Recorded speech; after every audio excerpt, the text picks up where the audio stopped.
நாடு முழுவதும் ரயில்வே துறையில் 30,000க்கும் மேற்பட்ட பணியிடங்களை ஒழித்து கட்டுகிற ஒன்றிய பிஜேபி அரசினுடைய நடவடிக்கையை கண்டித்தும்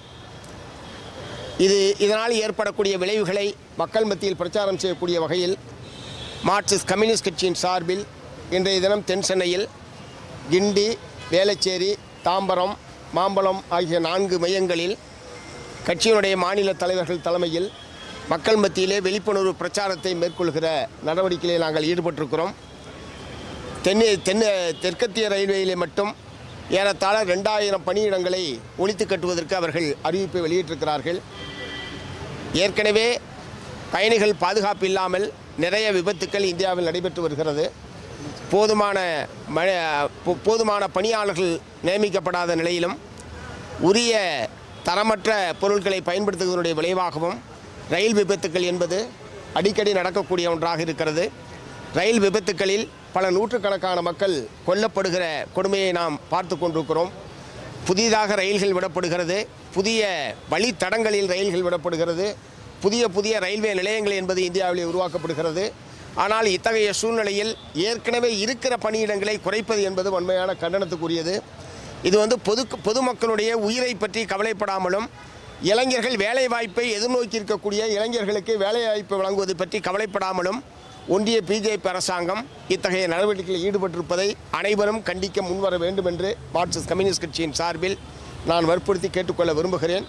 ஆகவே உடனடியாக இந்த பணியிடங்களை காலி செய்வது என்கிற இந்த சுற்றறிக்கையை பிஜேபி அரசாங்கம் திரும்பப் பெற வேண்டும் என்று மார்க்சிஸ்ட் கம்யூனிஸ்ட் கட்சியின் சார்பில் வற்புறுத்தித்தான் இந்த பிரச்சார இயக்கத்தை நாங்கள் மேற்கொண்டிருக்கிறோம் என்பதை தெரிவித்துக் கொள்கிறேன். ஏற்கனவே வேலையின்மையினால் மிக கடுமையான பாதிப்புக்கு இளைஞர்கள் உள்ளாகி இருக்கிறார்கள். இப்போது எரிவாயுனுடைய விலையை உயர்த்தி அடுத்த தாக்குதலை ஒன்றிய பிஜேபி அரசாங்கம் இப்போது தொடுத்திருக்கிறது. ஒரு சிலிண்டருடைய விலை, வணிக சிலிண்டருடைய விலை 1000 ரூபாய் ஏக காலத்தில் உயர்த்தி இருப்பதும் 5 கிலோ அளவுள்ள சிலிண்டருடைய விலை 261 ரூபாய் உயர்த்தி இருப்பது என்பதும் கடுமையான பாதிப்புகளை, பலவிதமான விளைவுகளை ஏற்படுத்தக்கூடிய ஒரு நடவடிக்கை என்பதை நான் சுட்டிக்காட்ட விரும்புகிறேன். குறிப்பாக ஏராளமான ஹோட்டல்கள் மூடப்படும். ஹோட்டல்களிலே பணி செய்யக்கூடிய தொழிலாளர்களுக்கு வேலைவாய்ப்பு என்பது இல்லாமல் போகும். அங்கிருந்து உணவுப் பொருட்களை வாங்கி வீடுகளுக்கு விநியோகிக்கக்கூடிய கிக் தொழிலாளர்களுடைய வேலைவாய்ப்பு என்பது பறிக்கப்படும். இந்த 1000 ரூபாய் விலை உயர்வின் காரணமாக எல்லா உணவுப் பொருட்களுடைய விலையும் கடுமையாக உயரும். ஹோட்டல்களை மட்டுமே நம்பி இருக்கக்கூடிய பல லட்சக்கணக்கான மக்கள் இதனால் தினந்தோறும் சில 100 ரூபாய்கள் அதிகமாக செலவழிக்க வேண்டிய கட்டாயத்துக்கு உள்ளாவார்கள். ஆகவே இந்த சிலிண்டர் விலை உயர்வு என்பதையும் ஒன்றிய அரசாங்கம் உடனடியாக திரும்பப் பெற வேண்டும் என்று இந்த சந்தர்ப்பத்தில் நான் வற்புறுத்த விரும்புகிறேன். இவ்வளவு காலமும் இவர்கள் 5 மாநில சட்டப்பேரவை தேர்தலில் எப்படியாவது வெற்றி பெற வேண்டும் என்கிற நோக்கத்தோடு தான் இந்த நடவடிக்கைகளை எல்லாம் இவ்வளவு நாட்கள் நிறுத்தி வைத்திருந்தார்கள். இப்போது தேர்தல் முடிந்துவிட்ட நிலையில் மக்கள் மீது அடுக்கடுக்கான தாக்குதல்களை தொடுப்பதை நாம் தினந்தோறும் பார்த்து கொண்டிருக்கிறோம். அநேகமாக அடுத்த ஒரு சில நாட்களில் வீடுகளுக்கு உபயோகப்படுத்தக்கூடிய எரிவாயு சிலிண்டர் விலையும் கடுமையாக உயர்த்தப்படும். பெட்ரோல், டீசலுடைய விலையும் கடுமையாக உயரும். ஆகவே இவர்களை பொறுத்தவரை தங்களுடைய நண்பர்களாக இருக்கக்கூடிய பெட்ரோலிய பொருட்கள் விற்பனையில் ஈடுபட்டுள்ள அதானி, அம்பானி போன்றவர்களுடைய லாபம்தான் அவர்களுடைய நோக்கமே தவிர சாதாரண மக்களுக்கு இதனால் ஏற்படக்கூடிய பாதிப்புகளை பற்றி கடுகளவும் கவலைப்படாத ஒரு ஆட்சியாக ஒன்றிய பிஜேபி இருக்கிறது என்பதை நான் குற்றம் சாட்ட விரும்புகிறேன். ஆகவே மக்கள் மீதான இந்த கொடூரமான தாக்குதலுக்கு எதிராக வலுமிக்க கண்டன இயக்கத்தை நாங்கள் வாக்கு எண்ணிக்கை முடிந்ததற்கு பிறகு மற்ற இதோடு ஒத்த கருத்துடைய கட்சிகளையும் இணைத்து வலுமிக்க கண்டன இயக்கத்திற்கு தமிழ்நாடு முழுவதும் நாங்கள் செல்வோம் என்பதை தெரிவித்துக் கொள்கிறேன். இதை பற்றி கேட்டப்ப ரயில்வேல 10 ஆண்டுக்கு ஒரு முறை நடக்கக்கூடிய வழக்கமான பள்ளி தான். அவங்க அந்த இதை சரண்டர் பண்ணிட்டு வேற துறைக்கு தான் போவாங்க. ஆனால் யாரோட வேலை வாய்ப்பும் அளிக்க மாட்டோம் அப்படின்னு சொல்லி ரயில்வேல விளக்கம் கொடுத்தாங்க. இல்லை, பணியிடங்களை ஒழித்து கட்டுவது என்பது இனிமேல் அந்த பணியிடமே இருக்காது. இப்போ ஒரு இடத்துல 1000 பேர்னு வச்சுங்க. இப்போ உதாரணத்துக்கு ஒரு 1000 பேர் இங்கே வேலை செய்கிறாங்கன்னு வச்சுங்க. 1000 பேர் இருந்தால்தான் ரயிலை இயக்க முடியும்னா 200 இடத்த ஒழிச்சு கட்டுறாங்கன்னா திரும்ப அந்த 200 இடம் வரவே வராது. அந்த 800 இடம் மட்டும்தான் இருக்கும். புதிதாக 200 பேர் வேலைக்கு வருவதை அவர்கள் தடுக்கிறார்கள். பணியிடங்களை காலி செய்கிறார்கள். ஆட்குறைப்பு என்பது வேறு, பணியிடங்களை முற்றிலுமாக காலி செய்வது என்பது வேறு. அந்த சுற்றறிக்கையில் அவர்கள் பணியிடங்களை ஒழித்து கட்டுவது என்பதை தான் அறிவித்திருக்கிறார்கள். அதனால் இனிமேல் எந்த காலத்திலும் அந்த பணியிடம் வராது. அது என்ன மாதிரியான பணியிடங்கள் அப்படின்னு குறிப்பிடப்பட்டிருக்காங்க சார். ஏன்னா இப்போ நிறைய கம்ப்யூட்டரைஸ் ஆயிடுச்சு, அதனால கூட இந்த டைப்பிஸ்ட் மாதிரியான பணியிடங்களுக்கு எடுக்கப்பட தேவையில்லைன்றதுனால இதை எடுத்திருக்கலாம் அப்படின்ற ஒரு பேச்சு வெளிப்படுது. இல்லை என்னென்ன துறையில் என்னென்ன செக்ஷனில் என்கிற முறையில் அதில் விளக்கங்கள் எதுவும் இல்லை. 2% பணியிடங்களை குறைப்பது, அதில் தென்னிந்திய ரயில்வே பொறுத்த வரைக்கும் 2000 பணியிடங்களை காலி செய்வது என்பதை அவர்கள் குறிப்பிட்டிருக்கிறார்கள். 4 முழுவதும் 30,000 பணியிடங்கள் என்று தான் பொதுவாக குறிப்பிடப்பட்டிருக்கிறதே தவிர எந்தெந்த செக்ஷனில் பணியிடத்தை குறைப்பது என்கிற முறையில் அதில் விவரங்கள் என்பது இல்லை. பட் எந்த துறையில் இருந்தாலும் நான் சொன்னது மாதிரி புதிய வழித்தடங்கள் என்பது அமைக்கப்படுகிறது, புதிய ரயில்கள் விடப்படுகிறது. இன்னும் புல்லட் ரயில் வேலை விடப்படுறதா பிரதமர் ஏற்கனவே வேறு சொல்லியிருக்காரு. அதையெல்லாம் ஆளே இல்லாமல் இயக்கப் போகிறார்களா என்று தெரியவில்லை. ஆகவே மனிதர்களுடைய தேவை அதிகமாக இருக்கக்கூடிய ஒரு துறை.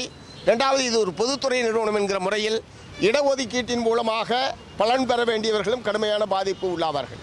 பட்டியல் சாதியினர், பழங்குடியினர், பிற்படுத்தப்பட்ட மக்களுக்கான இடஒதுக்கீடு வாய்ப்பும் இதனால் பறிக்கப்படும். ஆகவே தான் இதை கடுமையாக நாங்கள் எதிர்க்கிறோம். இதை ஒத்த கருத்துடைய அனைவரையும் இணைத்துக் கொண்டு ஒரு வலுமிக்க போராட்டத்துக்கு நாங்கள் செல்வோம். திமுக ஆட்சி எப்படி இருக்க போகுதுன்னு தெரியல. வேலை வாய்ப்பின்மைக்கு உரிய நடவடிக்கை எடுக்கல, இடதுசாரிகளுக்கு உரிய அங்கீகாரம் கொடுக்க மறுத்துருச்சு திமுக அப்படின்னு கே. பாலகிருஷ்ணன் அவர்கள் பேசியிருக்காங்க. இது இந்த சூழல், அதாவது தேர்தல் முடிவுகள் வரக்கூடிய சூழலில் பேசப்பட்டிருக்கிறது ஒரு பேசுபொருள் ஆகுது. என்ன மாதிரியான மனநிலையில் இடதுசாரிகள் இருக்கிறாங்க? நிஜமாவே திமுக அங்கீகாரம் கொடுக்கல அப்படிங்கிறது ஒரு வருத்தமாக இருக்குதா? அதாவது சட்டப்பேரவை தேர்தலில் இடதுசாரி கட்சிகளுக்கு ஒதுக்கப்பட்ட இடங்களுடைய எண்ணிக்கை சம்பந்தமாக எங்களுக்கு திருப்தி இல்லை என்பதை நான் அப்போதே வெளிப்படுத்தியிருக்கிறேன். அதே நேரத்தில் உடன்பாடு ஏற்பட்டதற்கு பிறகு இந்த அணியினுடைய திமுக தலைமையிலான மதச்சார்பற்ற முற்போக்கு கூட்டணியுடைய வெற்றிக்கு திராவிட முன்னேற்ற கழகத்தின் தலைமையிலான அந்த அணியில் உள்ள அனைத்து கட்சிகளோடும் இணைந்து கடுமையான உழைப்பினை அனைவரும் இணைந்து செய்திருக்கிறோம். திமுகவோடும் மார்க்சிஸ்ட் கம்யூனிஸ்ட் கட்சி மற்ற கட்சிகளும் இணைந்து தேர்தல் களப்பணி என்பதை நாங்கள் மிகச்சிறப்பாக ஆற்றியிருக்கிறோம். களப்பணியினுடைய வெற்றியை வரக்கூடிய 4ஆம் தேதி மாலை அனைவரும் நாம் அறிவோம். நிச்சயமாக மாபெரும் வெற்றியை இந்த மதச்சார்பற்ற முற்போக்கு கூட்டணி பெறும். திரு மு.க. ஸ்டாலின் அவர்கள் மீண்டும் முதலமைச்சராக பதவியேற்பார் என்பதில் எந்த விதமான சந்தேகமும் இல்லை. உடன்பாடு ஏற்படுவதற்கு முன்பாக எங்களுக்கு இருக்கிற கருத்துக்கள் என்பது வேறு. ஆனால் தொகுதி உடன்பாடு என்பது ஏற்பட்டதற்கு பிறகு 2 கலந்து நின்று இந்த அணியினுடைய வெற்றிக்காக அனைவரும் பாடுபட்டிருக்கிறோம். இது களத்திலே இருந்த அல்லது ஊடகவியலாளர்கள் அனைவருக்குமே தெரியும். ஆகவே அந்த வகையில் இந்த அணியினுடைய வெற்றி என்பதுதான் இன்றைக்கு நமக்கு முன்னால் இருக்கிற மிக முக்கியமான ஒரு எல்லாருடைய எதிர்பார்ப்பும். அந்த எதிர்பார்ப்பை நிறைவேற்றக்கூடிய வகையில், பூர்த்தி செய்யக்கூடிய வகையில் 4ஆம் தேதி இந்த தேர்தல் முடிவு என்பது அமையும் என்பதில் எந்த விதமான சந்தேகமும் இல்லை. அவருடைய கருத்து அவருடைய தனிப்பட்ட கருத்து எடுத்துக்கலாமா, இல்லை கம்யூனிஸ்ட் கட்சியுடைய ஒட்டுமொத்த கருத்தாக எடுத்துக்கலாமா? இல்லை, அவருடைய பேட்டியை நான் நேரடியாக பார்க்கல, ஊடகங்களில் வந்திருக்கிறதான். அவர் என்ன சந்திக்கல, அவர் வெளியூரில் இருக்காரு, நான் இங்கே இருக்கிறேன். பட் மார்க்சிஸ்ட் கம்யூனிஸ்ட் கட்சியினுடைய நிலைப்பாடு தான். எங்களுடைய திருப்தி இல்லைன்றதை நான் ஏற்கனவே வெளிப்படுத்தியாச்சு. அது திமுக தலைமைக்கும் தெரியும்.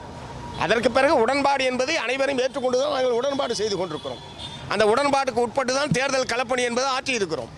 அந்த களப்பணியினுடைய விளைவாக மாபெரும் வெற்றியை இந்த அணி பெற இருக்கிறது. அதனால் அதில் எந்த விதமான சந்தேகமும் இல்லை. நாளை மறுநாள் ரிசல்ட் எப்படி இருக்க போது, விஜயின் தாக்கம் எப்படி பார்க்குறீங்க? சில கருத்து கணிப்புகள் அவருக்கு ஆதரவாகவும் இருந்திருக்கு. அவருடைய ரிசல்ட் எப்படி இருக்குன்னு பார்க்குறேன். இல்லை, நான் ஏற்கனவே நேற்றைக்கு சேலத்தில் சொல்லிட்டேன். அதாவது இது கருத்து கணிப்பு இல்லை, கருத்து திணிப்பு. இது ஒவ்வொரு நிறுவனமும் அவர்களுடைய யார் அவர்களை பணியமர்த்தினார்களோ அவர்களை திருப்தி செய்யக்கூடிய வகையில் அவர்கள் கருத்து திணிப்புகளை வெளியிட்டிருக்கிறார்கள். எங்களை பொறுத்தவரை களத்திலிருந்து தேர்தல் பணி ஆட்சியிலிருந்து நாங்கள் சொல்ல விரும்புவது மதச்சார்பற்ற முற்போக்கு கூட்டணி தான் மிக அதிகமான இடங்களில் வெற்றி பெற்று அறுதி பெரும்பான்மையுடன் திராவிட முன்னேற்ற கழகம் ஆட்சி அமைக்கும் என்பதில் எந்த விதமான சந்தேகமும் இல்லை.